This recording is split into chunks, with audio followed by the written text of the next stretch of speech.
there, it's Kat and this is Brews and Reviews.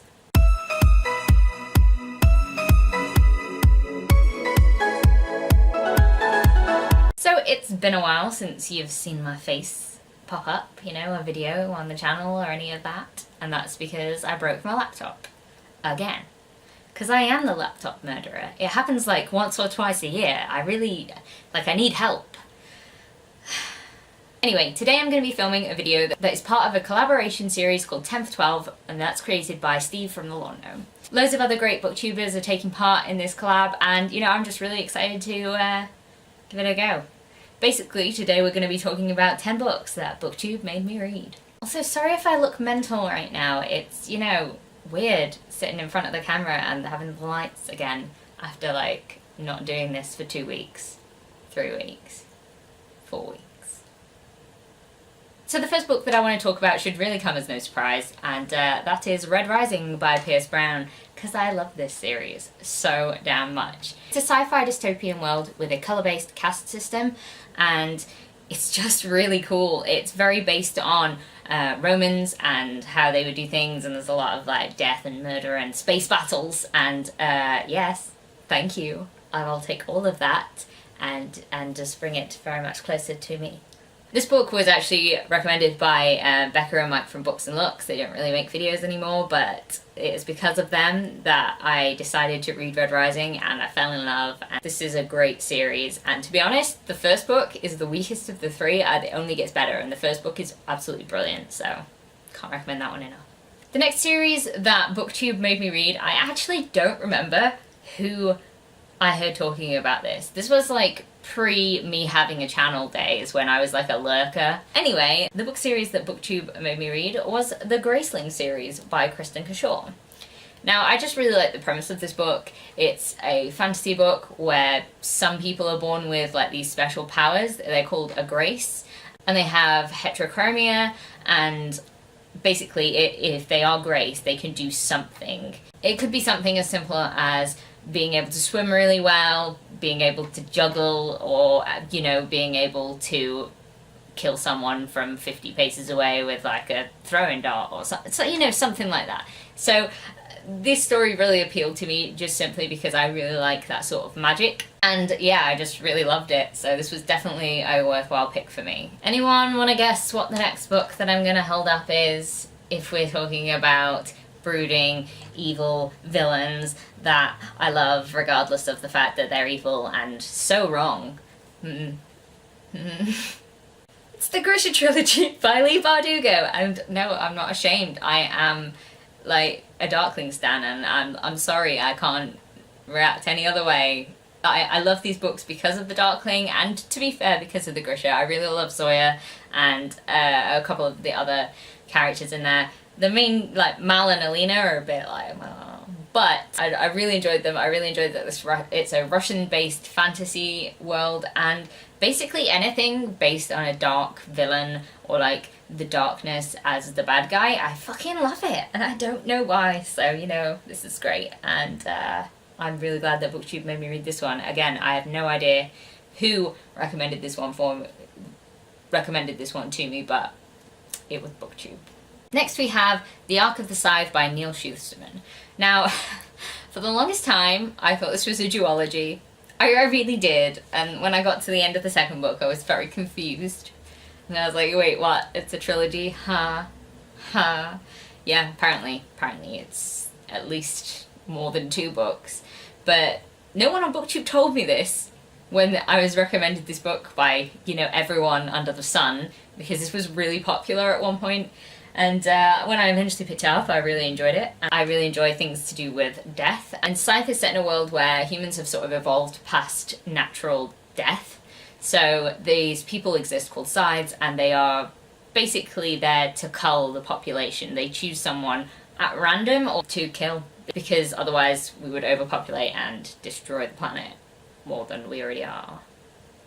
I really enjoyed this book, and I'm really glad that Booktube made me pick it up.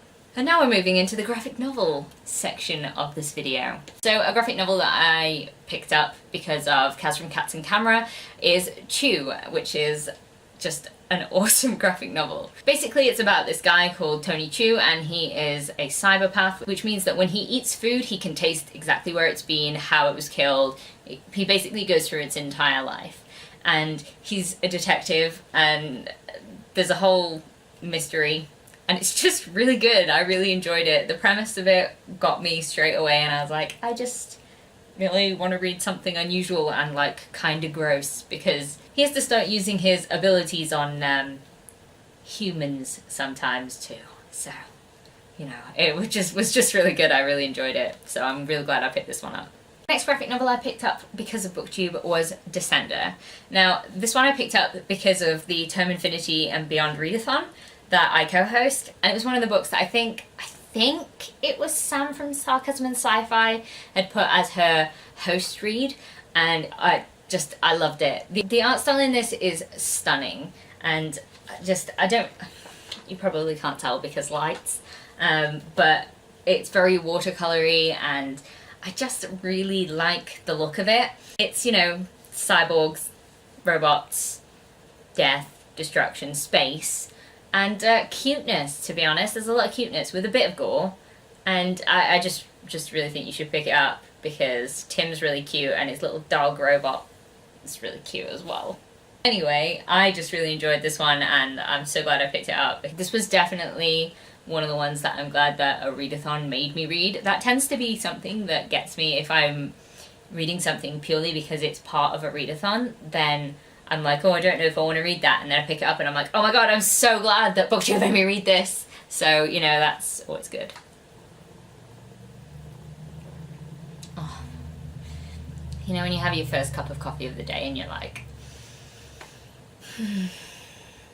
Anyway, now I can be a human. So the rest of the books that I'm going to talk about I only own as audiobooks. So you remember what I just said about readathons? Well, the theme continues. I was doing a mental health-a-thon throughout May, and I picked up Eliezer and Her Monsters by Francesca Zappia. And I don't know if I would have picked that book up otherwise, because I don't read contemporaries, and I don't know, it's one of those ones that gets really overly hyped, and I didn't really know how I was going to react to it. But when I picked it up, I was like, oh my god, I love this book. It really appealed to me, and I suffer from anxiety, and the main character, Eliezer, suffers from like really, really bad anxiety, and I felt really represented in it, and I was like, oh my god, how have I not read this book before? How have I not picked this up? So I'm really thankful that anxiety was a prompt in Mental Health-a-thon, because I don't think otherwise I would have picked it up, and I really, really have been missing out on a book that actually really impacted me. So that's Nicole at A Beautiful Chaos of Books' fault, because, you know, making me feel all the feels. Thanks for that, Nicole. The next book I'm going to talk about is Not Your Sidekick by C.B. Lee. This book I heard about on Jess from Jess Read Books channel, and she was raving about this book, and I was like, I've never heard anyone talk about this before.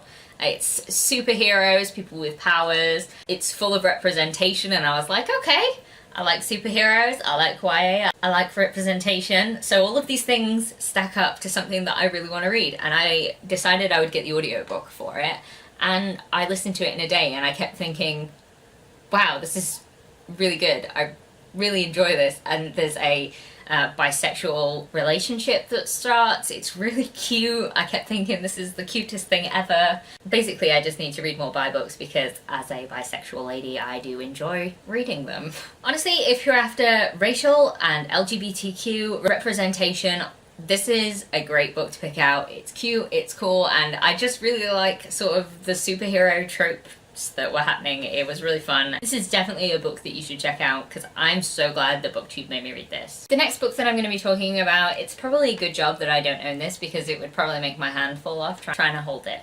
And that is It by Stephen King. While Stephen King isn't like the most talked about author on Booktube, which is weird because he has so many books, you'd think more people would have read them. It was the first Stephen King book that I read, and I don't remember who was talking about it, but I decided I'd give it a go, because also the movie was coming out soon, and I was like, right, okay, talked me into it, I'll read it. And I went through that 44-hour audiobook, and I really enjoyed it, and I was like, yeah, I need to pick up more Stephen King. This has, like, started my Stephen King journey, so I need to actually read more of that, and it's one of those where I'm not necessarily like a massive fan of all the characters and the rambling that does happen in it, but for me it's the atmosphere. There were parts of it that I just sat there and I thought, this is genuinely creepy, and I enjoyed feeling that way because that's how you're supposed to feel when you read a horror book. You know, it just evoked so many things in me, and I was like, alright, and don't usually feel this uncomfortable when I read something, but I did, so it was a good thing. And last but not least is Foundryside by Robert Jackson Bennett. Now, the only reason I picked this book up was because it was one of the battle books for Pokemon Badgeathon, which was a readathon based around Pokemon. And it was the last book that I read for the readathon. It was the one I was least looking forward to because I was like, I'll just get to it when I've done all the rest of them and, you know, I'll get to it. I wasn't really in the mood because I tend to find like bigger fantasy books that I have to be in the mood to sort of pick them up. And then I started reading it and I thought, wow, this reminds me of Mistborn. This is like the sort of feeling that I had when I was reading Mistborn. The magic system is so cool, and I sort of got into it in about the first 10 minutes and then I didn't want to stop. I've definitely listened to about 75% of this book in one day and I just couldn't stop listening to it. So honestly, I can definitely say that I never would have picked this book up without Booktube and like without this readathon sort of pushing me on. So I'm so happy that I did, because I was like, why is this missing from my life? Now I've got a new author that I'm going to go and check out his other trilogy because I've heard that the magic system in that is really great as well, and I'm like, thanks Booktube. Although, thanks Booktube, now I'm going to buy more books.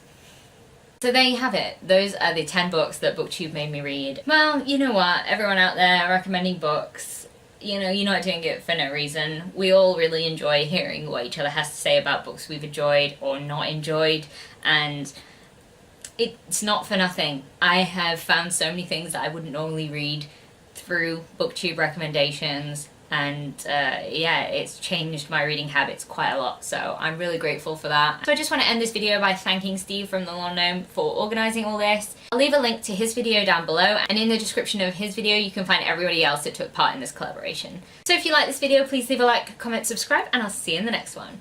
Bye!